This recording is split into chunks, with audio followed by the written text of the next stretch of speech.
Good afternoon and welcome to Arkansas Children's. I'm Rebecca Brockman, and this afternoon I'm joined by Dr. Jambhekar. She is our medical director at the Arkansas Center's Pediatric Sleep Disorder Center, and I think a lot of parents can relate when it comes time to bedtime. It can sometimes be a little stressful, and so we want to share some tips for you to get your kids back on a school schedule, especially back to schools happening. So whether your student is going in person or virtually, we want them to get a good night's sleep so they do well. And we also want to let you know that we are 6 feet apart. That is why we are not wearing masks today, but we do encourage everyone to wear masks, wash your hands, and social distance when you can. So Dr. Jambhekar, first of all, welcome. Thank you. Let's first start with kind of the overall theme of why sleep is important to a child's health. Okay. So, before we say anything about children, I just want to think about what you feel when you don't sleep even one night. So It's the same thing. Sleep is extremely important. One is to feel rested, and most people feel they're okay with less sleep, but that's not the case. Sleep debt or sleep deficit adds up, and it causes long-term adverse effects. Sleep is a very important one for refreshing yourself. So for a child especially who's growing and learning, if a child that's not sleeping enough is not getting adequate rest, so the child cannot focus, cannot pay attention, cannot learn.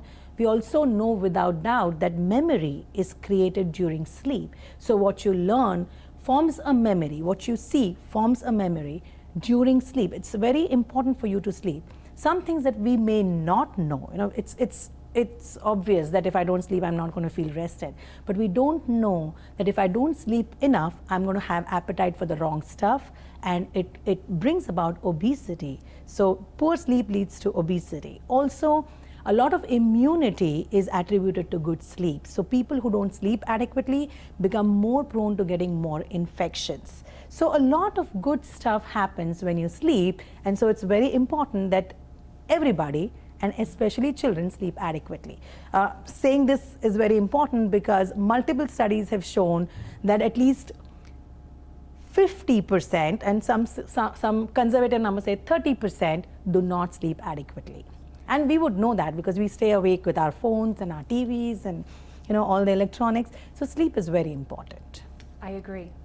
How many hours of sleep do kids actually need? Okay, so that's a very good question. There is no magic number for sleep. So adequate sleep is the amount of sleep that rests you. So just as your height, your weight, your color, individuals have different sleep amounts. But the American Academy of Sleep Medicine has come up with numbers, and I actually have a graph here. I don't know if you can see this. You can go on the websites and see AASM and National Sleep Foundation have that graph as to how much sleep is required for each age group. So in the first 3 months, usually kids should sleep anywhere between 14 to 17 hours per day, including the naps. And then as they grow, the required amount of sleep drops. So between 3 months to 12 months, they say it should be 12 to 16 hours per day. Between 1 year of age to 2 years of age, it is 11 to 14 hours. Then from 3 years to 6 years, it gets less to 9 to 12 hours, and so on. So and when we come to teenage, it is actually 8 to 10 hours. So go back and think how many of our teenagers are actually sleeping that amount. Very few. So we do need enough sleep, and that's very important.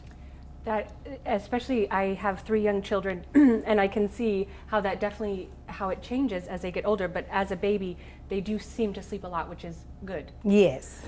If a child is not sleeping well, what type of signs will the parents notice? Okay. So children differ from adults in this aspect. If you wouldn't sleep well, all you would see is that you would be sleepy the next day. So that would be the most important symptom. But in children, we see other symptoms, like they might become hyperactive, they may become inattentive, they might have learning problems, their school grades might drop, their mood might be different. So you'll see that children who don't sleep adequately are either irritable or angry or upset very easily. In teenagers, actually inadequate sleep has been shown to have to lead to suicidal ideation sometimes, self-harm, the reaction time increases. For example, if I see a car coming by, the time I would take to retract would become longer and longer as I sleep lesser and lesser. So, this reaction time is very important when, kids who sleep less are more prone to accidents or getting into trouble. Also, they might, poor sleep, as I said, is associated with illnesses. So it has been shown that obesity, diabetes, hypertension, all these illnesses are preceded by poor sleep. So it is thought that poor sleep might lead to increased risk of these illnesses. But more commonly, you'll see inattentive, hyperactive, behavioral problems, school problems. This would be the more common findings. If you see any of this, you really want to go back and think, is my child sleeping enough, or is my child having any other sleep issue which is causing these? We get a lot of children who come as a diagnosis of mild ADHD, and when we go back and they might just have some sleep issue which is manifesting as an ADHD. That's so interesting. I meant to say at the beginning, if you do have questions about sleep tips for your child, please leave them below. We'll make sure we get them addressed here. We did get a comment from Brian, and he said, what a fantastic hospital. So thank you, Brian. We welcome your comments and your questions. So Dr. Jambhekar, we've all been out of our regular schedules for a while. Absolutely. So now as parents look at the calendar, school is starting soon. How do they get their kids back on a sleep schedule? So this is a very good question. And when I see patients in sleep clinic, which we are doing a lot of telemedicine visits now, all of them are on these most weird schedules. It is very important, to start off with during summer, during breaks, to try and keep within that schedule. So they say that you should not waver by more than 2 hours between a regular schedule and summer. Having said that, we have to fight our own battles, so sometimes we have to just let go. But if you are on a different schedule, you can't just bring back that schedule to normal within a day, because your body has a lot of rhythms going on and they get adjusted to this new timing. So when you have to bring back that schedule, again, it has to be slow. The ideal recommendation is that you don't move your schedule by more than 15 to 30 minutes every day. So if you're looking at an open date of 24th, you're up there, you need to start moving your schedule back. So they need to start moving their schedule back, their sleep time back slowly by 15 to 30 minutes every day or other day to come to the, whatever that schedule they need for wake up time. So the way we say is, you want to go to school, what time do you need to wake up to get to school? Now go back and see, I am in this age group, so I need 8 to 10 hours of sleep, ideally 9 hours. Okay, so if I take 9 hours, what time do I need to get to bed? How much time do I need to fall asleep? So if I need 9 hours of sleep, I have to wake up at 6 o'clock, I have to be asleep by 9.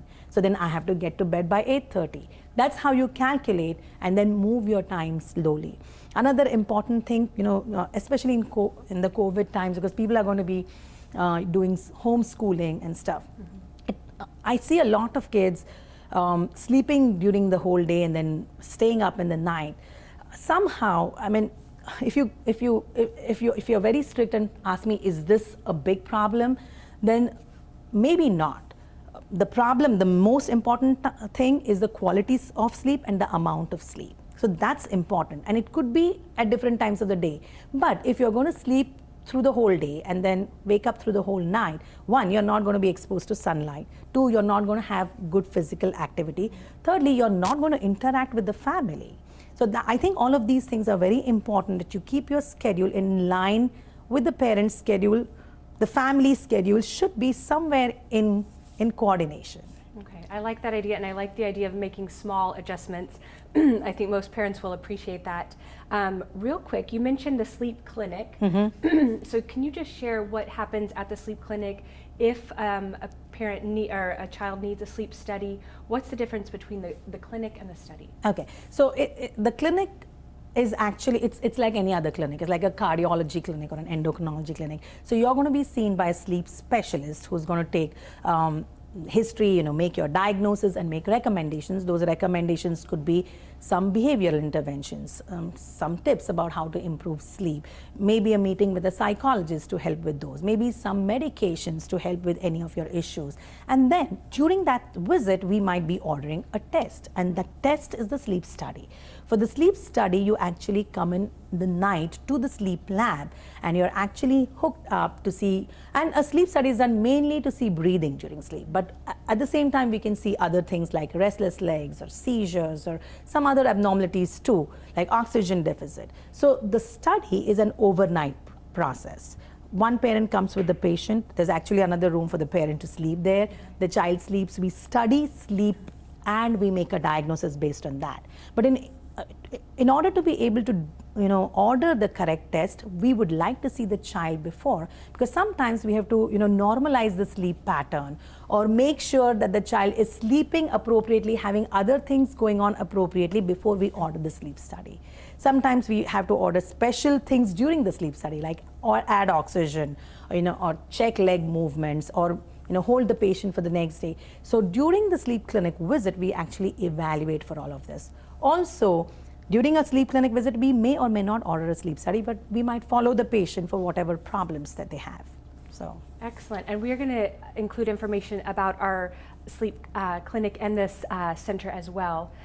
We did receive a question from Whitney, and I'm going to read it here. Thank you for your question. It says, my child usually gets to bed around 8 p.m. And during the 7 p.m. hour, she has winded down to almost a sleepy state.